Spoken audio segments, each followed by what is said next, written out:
Hi. If you're watching this, then what I'm about to say is probably redundant, but in case you're new, I'd just like to introduce myself. My name is Heath Jones. I'm the pastor of Northwood Christian Church in Indianapolis, Indiana. And what I'd like you to know is how you can get involved. If you've been watching these and would like to get involved, or if you'd like to learn more about our ministries and our work in the community of Indianapolis. And so one of the ways you could do that is to contact me by way of email. My email is heath@indiencc.org. That's my name, Heath @indiencc.org. Or if you'd like, you can check us out on Facebook by typing in the name of our church, Northwood Christian Church, along with the word Indianapolis, just to get the right one. There are other Northwoods. But probably the best way to find out about us is to look at our website, which is www.indiencc.org. That's www.indiencc.org. And you can find links on that website for a variety of things, as well as our donation page and various descriptions of our ministries. So I encourage you, please check us out. But for now, let's turn to our gospel reading, which is found in Luke chapter 4, verses 1 through 13. And it goes. Jesus, full of the Holy Spirit, returned from the Jordan and was led by the Spirit in the wilderness, where for 40 days he was tempted by the devil. He ate nothing at all during those days, and when they were over, he was famished. The devil said to him, "If you are the Son of God, command this stone to become a loaf of bread." Jesus answered him, "It is written, one does not live by bread alone." Then the devil led him up and showed him in an instant all the kingdoms of the world. And the devil said to him, "To you I will give their glory and all this authority, for it has been given over to me, and I give it to anyone I please. If you then will worship me, it will all be yours." Jesus answered him, "It is written, worship the Lord your God and serve only him." Then the devil took him to Jerusalem and placed him on the pinnacle of the temple, saying to him, "If you are the Son of God, throw yourself down from here. For it is written, he will command his angels concerning you to protect you. And on their hands they will bear you up, so that you will not dash your foot against a stone." Jesus answered him, "It is said, do not put the Lord your God to the test." When the devil had finished every test, he departed from him until an opportune time. Here we are, the first week of Lent, and many of us have chosen to fast or to give up certain things in our lives to bring our focus into a clearer focus as it relates to things about God and God's ways for us. And at the beginning of a fast, it's always so fulfilling. And I don't know if you've ever committed to a fast yourself, but once you've made up your mind to do it, that feeling, how pious am I? How holy? How committed to be fasting like this? And true, nobody knows that I'm fasting, at least they're not supposed to, unless I let it slip somehow, as we sometimes do. But either way, I know that for the next 24 hours, not one bite of food will pass by my lips, and this is easy, I think to myself, just 2 hours after Fat Tuesday, the day before Ash Wednesday, on Fat Tuesday. And that's when we stuff ourselves. And after Fat Tuesday, we feel as though we might never want to eat again. So committing to a fast is easy after Fat Tuesday, which is maybe why we're so gung-ho at the beginning. It's like talking a big talk in the hours after a huge meal, but in the morning, well, on Ash Wednesday, it's a different matter. On most Ash Wednesday eves, I go to bed with my gut knotted up. No late night snack. And around 11 p.m., I'm beginning to find that my temper is short and I'm often snapping at the kids. I'm recording this the day after Ash Wednesday, and let me tell you, it was true. Putting them to bed, I was so short-tempered and snapping at them. But of course, in those moments, I explain it away. I can't simply be hangry. So I think I explained to myself how I'm acting reasonably. I mean, wouldn't you lose your cool if your child forgot to put their clothes in the wash? This has nothing to do with my discomfort. As a direct result of the absence of nourishment in my system, fasting is fun. Fasting is fulfilling. Remember, that's what I was just saying a moment ago. Although I must confess that by then, the appeal has begun to wane. I mean, what good is it? What were the saints of old trying to accomplish by fasting anyways? Kind of just seems like they were showing off. But on most years, I make it to Thursday morning. Some years I don't. But by the time the sun rises on the day after my fast, I am no longer under any delusion that fasting is fun or that it is easy. I discover that I'm a huge wimp. It turns out my self-control is wanting. And my bad temper and sulky demeanor in the midst of fasting demonstrate this again and again. It appears that I'm not so tough, so composed or disciplined. And this is what we learn of ourselves when we step out of our comfort to dip our toes into the wilderness or some place that makes us feel less comfortable than we'd like. All this to say, you discover who you are when the heat is up, when the pressure's on. And Jesus showed who he was when the heat was up in our story, which begins, Jesus, full of the Holy Spirit, returned from the Jordan and was led by the Spirit in the wilderness, where for 40 days he was tempted by the devil. He ate nothing at all during those days, and when they were over, he was famished.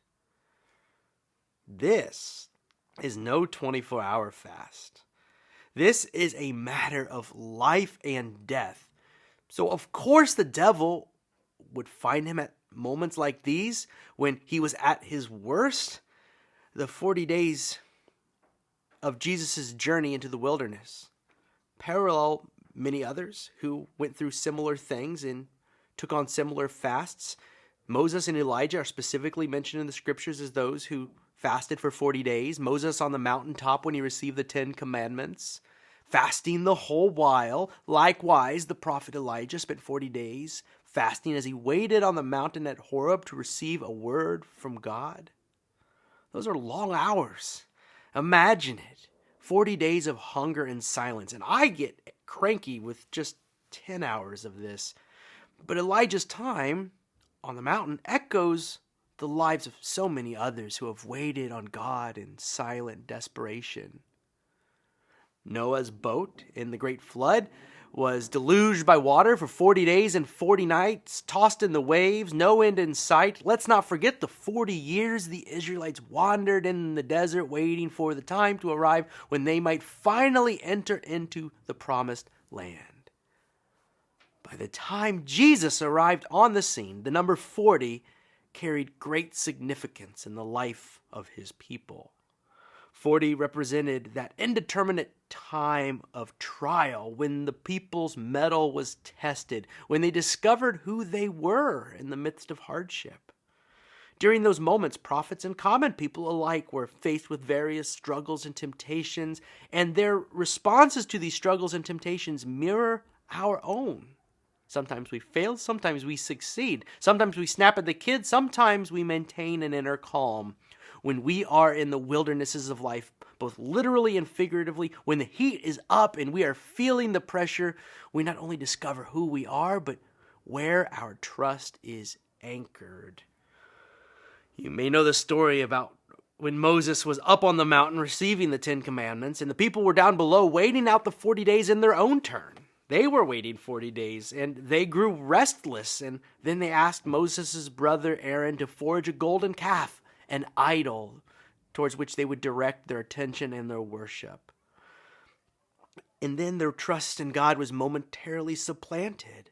That bull god, that cattle god, that cow, that golden calf, symbolized military might and strength. The golden calf was an idol cast in the mold of the Egyptian empire that they had just left, one that utilized slave labor and militarized invasions to increase and maintain its prosperity. The idol represented strength and fertility. So that is where they turn. And when the heat is up, we'll try anything. When I was in 8th grade, I had a football coach who would deprive the entire team of water. And on the hottest days, I knew I would die. This is how it felt in the moment. I'd do anything for a drink. My life depended on it. And I can remember the coach making us run in the heat of midsummer, and he'd promise us that if we just run one more length of the field, then we'd be given a rest and an opportunity to gather around the contraption that delivered the water to us. We'd run up and down the field, the coach promising us a break before each sprint, and then we'd return from the sprint gasping for breath, our tongues sticking to the roofs of our mouths, only to hear the coach berate us for not giving it our all, and then he'd conclude his tirade with the dreaded words, "Again, run it again." And we'd run it again and again until finally he would allow us to stop for a drink. At this point, I should describe for you the water delivery system. It was a hose attached to a pipe, and the pipe was mounted about chest high, and along that pipe was drilled a series of holes from which water would spring when the hose was turned on. The pipe was about 6 feet long, and there seemed to be about 12 holes drilled into the pipe. 12 springs of life-giving water for about 40 8th graders dying of thirst. And if you asked me on a normal day if I were the kind of person who would push another child out of the way for a drink of water, I'd most likely have said no. I would have silently judged the bullies who cast aside the smaller kids, their classmates, for quicker access to water, cutting in line for quicker access. However, in that moment, I'd do anything. I did do anything. I can remember my own hands pulling at the shoulder pads in front of me so that I might cast my own teammates aside to make room for my own desperate need. The heat was up, and I did not comport myself well. I was in the wilderness, in need of a drink, and I forgot who I was. Now, I didn't create for myself a golden idol, but if doing so would have given me water in a pinch, I might have. When the heat is up, you discover who you are, what you will do and what you won't do. And in the case of Moses, Elijah, and the people of Israel, the degree to which they trusted and relied on God when the going got tough, that's what they learned in the process. So fast forward centuries, Jesus enters the wilderness, and our minds are immediately meant to go there, to those places in life where we have felt desperate or at least uncomfortable. In entering the wilderness, Jesus is entering that space that we've known all too often, that place filled with unknowns, with terrors and fears and scarcity. And sometimes the rains are long in coming when the ground is dry. And what he did there is very important because this story is meant to teach us how we are meant to live in the wilderness, even in the desert when the heat is up. You know you are in it when you are wondering how long your circumstance will stretch into the future before you found reprieve. It could be those seasons of disillusionment and disappointment as life's promises seem half met, if met at all. It's the time I spent just out of college wondering how to navigate the world that I was learning was increasingly more complex than I had assumed. It's that space in your life after a life crisis, perhaps a medical emergency you never planned on, something that derails your life and sets you on a different course. It could be any number of things for you, ranging in temperature from a mild sweat to an outright inferno. Jesus, in the wild places, is faced with 3 basic human needs and or desires. Very relatable needs and desires. First, food, daily bread. Read, what you need to survive. Then, all the kingdoms of the world. Read, power, prestige, influence. And then the last temptation is the ability to jump from the highest height and to come to no harm. Read there, a complete and utter sense of physical safety. So Jesus is tempted with basic physical needs, power, influence, and safety. I want to live well, I want to be somebody, and I don't want to face danger along the way. I would argue that these basic needs drive many of the decisions that we humans make, but the temptation could just as well have been about something else, depending on who you are in the wilderness, who finds themselves in that space. For example, many in our culture are driven by a desire to maintain perpetual youth. And this drive has inspired myths and stories throughout history about youth elixirs and even of the fountain of youth. The temptation for a social media influencer or somebody who is popular online or some would-be celebrity may well have been in that space for physical beauty and just that. Mirror, mirror on the wall, who's the fairest of them all? And with the right cosmetics, the right surgeries, or even the right camera filter, maybe you can be the fairest. Of course, our culture's obsession with wealth and how to become wealthy is an overbearing and ubiquitous temptation for many of us, cuts through all of these others that I've been talking about. Each of these temptations can really be summed up as, you aren't good enough. You are inadequate. You need more. You need to do more. You need to be more. Then you will be worthy of acceptance. Then you can accept yourself, maybe. And many others will finally admire you. Jesus' temptation in the wilderness is meant to teach us that we do not need to accept any of it. That in God we are enough. That is enough. And we are God's child, and that is enough. And this is why two of the temptations of Jesus were prefaced with the phrase, if you are the Son of God, if you are the Son of God, well, prove it. I feel like I am being asked to prove my worth all the time. And these temptations that are trying to draw Jesus away from the source of life and every good thing are resisted by him at every turn. Jesus counters the tempter at every turn, resisting temptation. Biblical commentator David Lose puts it this way, and I quote, "In each case, the devil seeks to undermine Jesus' confidence in both God and himself. He seeks, that is, to erode Jesus' confidence that he is enough, that he is secure, that he is worthy of God's love. And in the face of these temptations, Jesus quotes the sacred story of Israel in order to assert that he is a part of that story and therefore reaffirm his identity as a child of God. Rooted in the scriptures, that is, Jesus is reminded not only that he has enough and is enough, but that he is of infinite worth in the eyes of God." End quote. And I need to say to you now, child of God, so are you. You are of infinite worth. Don't let any temptation distract you from this foundation. You are a child of God, and the Spirit of God goes with you as well. The Holy Spirit went with Jesus into the desert. That's what the first line of the story says. And this same Holy Spirit fell into and onto the church and into our lives. And the same God who provided for the heroes of our faith at every step of the way as they wandered the wilderness when the heat was up, well, that God is still with us. Just as God was with Jesus in the desert, God is by our side.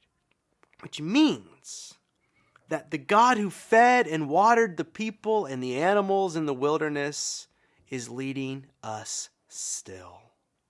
Hold fast to this in the face of temptation to despair, temptation to fold, to compromise, or to acclimate to a culture that does not have in mind the things of God, a culture that often chooses violence over peace, greed over generosity, retribution over forgiveness, the poor discarded. The heat is up.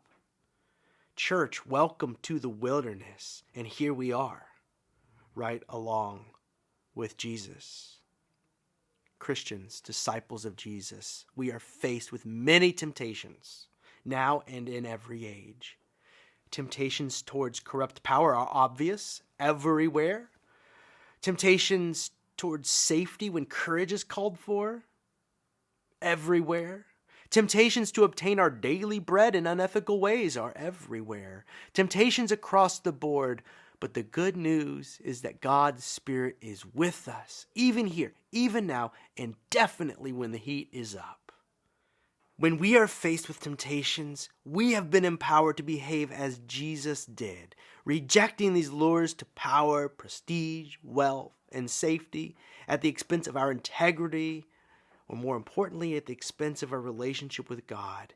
And the good news is God will sustain us even when the heat is up. This is what Jesus showed us even after he had fasted 40 days and was very weak. He was still enough, sustained by his Creator, his divine parent. Son of God, you are the child of God. So do not be afraid in the wilderness, for it is here where the people usually find a clearer understanding of God. And so hold fast and know that when the heat is up, you are worthy, you are enough, and that God goes with you. Hold fast to that when the heat is up.